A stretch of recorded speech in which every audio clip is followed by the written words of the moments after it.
ನೋಡ್ರಿ, ಯಾವತ್ತು ಸನ್ಮಾನಿತರು ಇವತ್ತಿನ ಈ ಒಂದು ಕಾರ್ಯಕ್ರಮದ ವಿಶೇಷ ಅತಿಥಿಗಳು ಪ್ರಭುಶ್ರೀ ಪ್ರಶಸ್ತಿಗೆ ಭಾಜನರಾಗಿರ್ತಕ್ಕಂಥವ್ರು, ರಾಜಕೀಯ ಧುರೀಣರು, ಸಮಾಜ ಸೇವಕರು, ಶಿಕ್ಷಣ ಪ್ರೇಮಿಗಳು, ಶ್ರೀಯುತ ಅರ್ಜುನನ್ನ ಹಲಗಿಗೌಡರು ಈ ಒಂದು ಕಾರ್ಯಕ್ರಮದ ನಿಮಿತ್ತ ಒಂದೆರಡು ನುಡಿಗಳನ್ನ, ತಮ್ಮೆರಡ ಅನಿಸಿಕೆಗಳನ್ನ ಅಲ್ಲಮ್ಮನ ಪಾದಗಳಿಗೆ ಅರ್ಪಿಸಬೇಕೆಂದು ಅವರಲ್ಲಿ ಕೇಳಿಕೊಳ್ತಾ ಇದ್ದೇನೆ.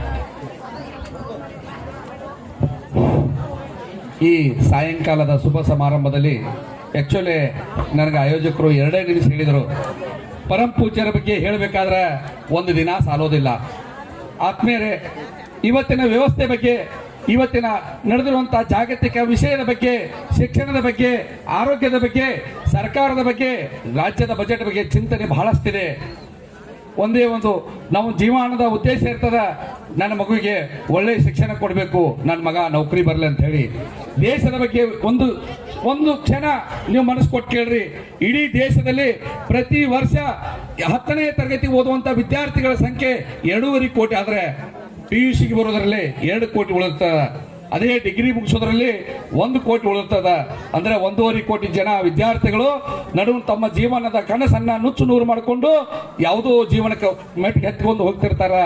ಆದ್ರೆ ಇಡೀ ದೇಶದಲ್ಲಿ 1 ಕೋಟಿ ಜನ ಪ್ರತಿ ವರ್ಷ ಪದವಿ ಮುಗಿಸಿ ಹೊರಗೆ ಬರೋರು ಕೂಡ ಏನಾದ್ರೂ ನೌಕರಿ ಸಿಗ್ತಾ, ಆಳುವ ಸರ್ಕಾರಗಳು ಏನಾದ್ರೂ ಅವ್ರ ಬಗ್ಗೆ ಚಿಂತನೆ ಮಾಡಿದವ, ಅವರ ಸ್ವಾವಲಂಬಿ ಶಿಕ್ಷಣಕ್ಕೆ ಏನಾದ್ರೂ ಒಂದು ಅನುಕೂಲ ಮಾಡಿಕೊಟ್ಟುವ ಅಂತ ವಿಚಾರ ಮಾಡಿದರೆ, ಇಡೀ ದೇಶದಲ್ಲಿ 1 ವರ್ಷಕ್ಕೆ ಕೇವಲ 17 ಲಕ್ಷ ಜನರಿಗೆ ಮಾತ್ರ ಸರ್ಕಾರಿ ನೌಕರಿ ಸಿಗ್ತದೆ.